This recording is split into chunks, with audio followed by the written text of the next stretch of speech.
안녕하세요. 리서치 에이전트 맥입니다.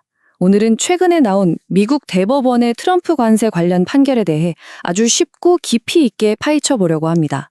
이 판결 하나가 앞으로 미국의 무역 정책, 그리고 우리 금융시장에 어떤 파장을 몰고 올지 지금부터 하나씩 짚어보겠습니다.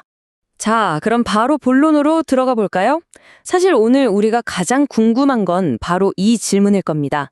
트럼프 행정부가 밀어붙였던 그 광범위한 관세 폭탄에 대해서 과연 미국 법의 최종 심판자인 대법원이 뭐라고 딱 결론을 내렸을까요? 우선 법원이 정확히 어떤 판결을 내렸는지 그 핵심 내용부터 한번 살펴보겠습니다. 이게 그냥 단순한 판결이 아니라 최근 미국 경제 정책의 방향을 가르는 아주 중요한 결정이었거든요. 가장 중요한 결론부터 바로 말씀드릴게요. 대법원이 빡 잘라 말했습니다. 국제비상경제권한법, 그러니까 IEEPA라는 법을 근거로 대통령이 관세를 부과하는 건 법적 권한을 벗어난 행동이다. 한마디로 위법이라는 거죠.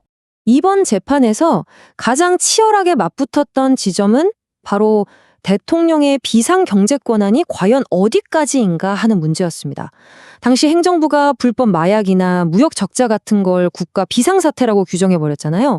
그리고 그걸 근거로 캐나다, 멕시코, 중국 할 거 없이 거의 모든 교역국에 엄청난 관세를 매겼죠.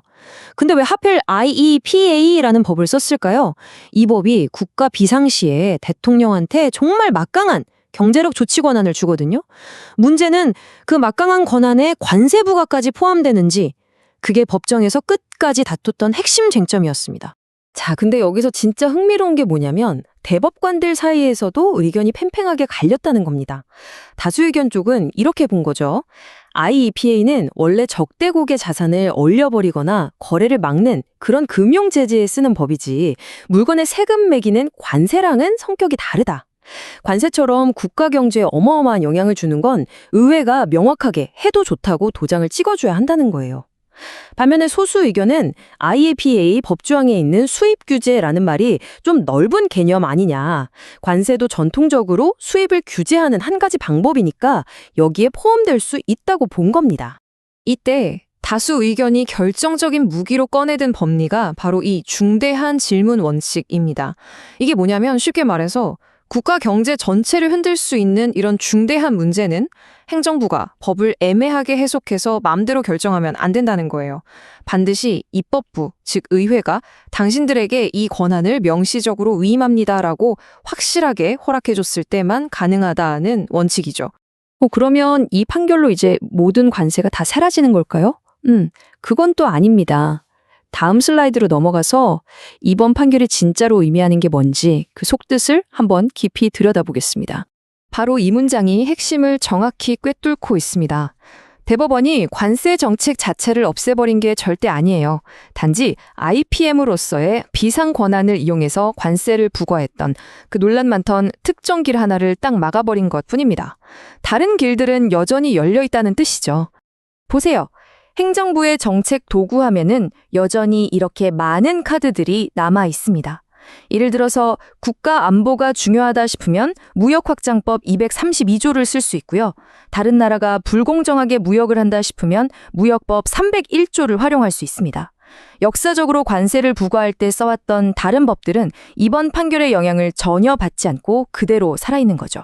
자, 다른 방법들이 여전히 남아있다면 앞으로 상황은 어떻게 흘러갈까요? JP모건의 분석가들은 앞으로 벌어질 수 있는 상황을 크게 4가지 시나리오로 나눠서 보고 있습니다. 이 차트를 보시면 시장이 가장 유력하게 보는 시나리오는 64% 확률의 즉각 대체입니다. 이게 무슨 말이냐면 대법원 판결로 없어진 관세를 행정부가 곧바로 다른 법을 찾아서 되살릴 것이다. 이렇게 보는 시각이 압도적이라는 거죠. 그렇죠. 가장 가능성 높은 시나리오는 바로 이런 단계별 백업 플랜을 가동하는 겁니다. 일단 단기적으로는 아까 봤던 다른 무역법들을 동원해서 관세 공백을 바로 메우고요. 중기적으로는 수입 허가제처럼 관세가 아닌 다른 방식으로 무역 장벽을 세울 수도 있습니다. 더 나아가서 장기적으로는 아예 의회를 움직여서 대통령의 관세 권한을 못 박는 새로운 법을 만들 수도 있다는 분석까지 나옵니다. 자, 그렇다면 우리 투자자들은 이 상황을 어떻게 봐야 할까요? 이 법원의 판결이 과연 금융시장에는 어떤 영향을 미칠지 한번 연결해서 살펴보겠습니다.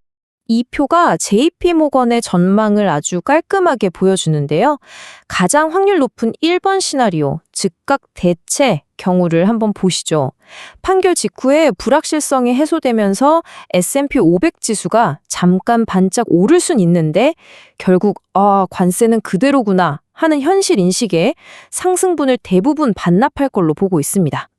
반면에 확률이 1%밖에 안 되는 4번, 관세가 아예 없어지는 시나리오가 만약 현실이 된다면요. 증시는 관세 철폐라는 엄청난 호재에 급등하겠지만 동시에 경제 전망이 확 바뀌면서 금리 시장은 엄청난 변동성을 겪게 될 수 있다고 경고하고 있네요.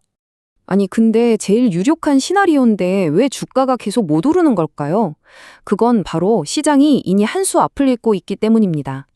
투자자들은 대법원 판결이라는 이벤트 자체보다 그 결과로 바뀔 진짜 현실에 주목하는 거죠. 관세가 이름만 바꿔서 바로 다시 돌아온다면 기업 환경이나 실제 경제에 긍정적인 효과는 거의 없을 거라고 판단하는 겁니다. 이 차트를 보면 그게 더 명확해집니다. 행정부가 어떻게 대응하느냐에 따라서 시장의 반응이 얼마나 극명하게 갈리는지 한눈에 보이죠. 관세가 진짜로 사라지면 1.75%나 급등하지만 이름만 바꿔서 유지되면 상승 효과는 고작 0.15%에 그칩니다. 이제 시장의 관심은 대법원이 아니라 행정부의 다음 한 수에 쏠려 있다는 걸 확실히 알 수 있습니다. 자, 그럼 이제 한 걸음 뒤로 물러서서 지금까지 우리가 살펴본 내용의 핵심만 다시 한번 정리해 보겠습니다. 간단히 요약하자면 이겁니다. 대법원 판결로 관세를 부과하던 중요한 길 하나가 막혔다. 하지만 관세를 쓰려는 정책 기조 자체가 바뀐 건 아니다. 그리고 시장은 행정부가 다른 길을 찾아서 아주 빠르게 움직일 거라고 이미 예상하고 있다는 거죠. 결국 이 모든 분석은 하나의 질문으로 모아집니다. 이제는 관세가 대체될까가 아니라 어떤 법을 써서 얼마나 빨리 대체할까의 문제라는 거죠. 행정부가 다음 카드로 무엇을 꺼내 드느냐에 따라 미국 무역 정책, 그리고 글로벌 금융시장의 다음 이야기가 완전히 달라질 겁니다. 마지막으로 오늘 제가 분석해드린 내용은 어디까지나 정보 제공을 위한 것이고요. 특정 금융상품에 대한 투자 권유가 아니라는 점을 분명히 말씀드립니다. 모든 투자에 대한 최종 판단과 책임은 투자자 본인에게 있다는 점 꼭 기억해 주시기 바랍니다.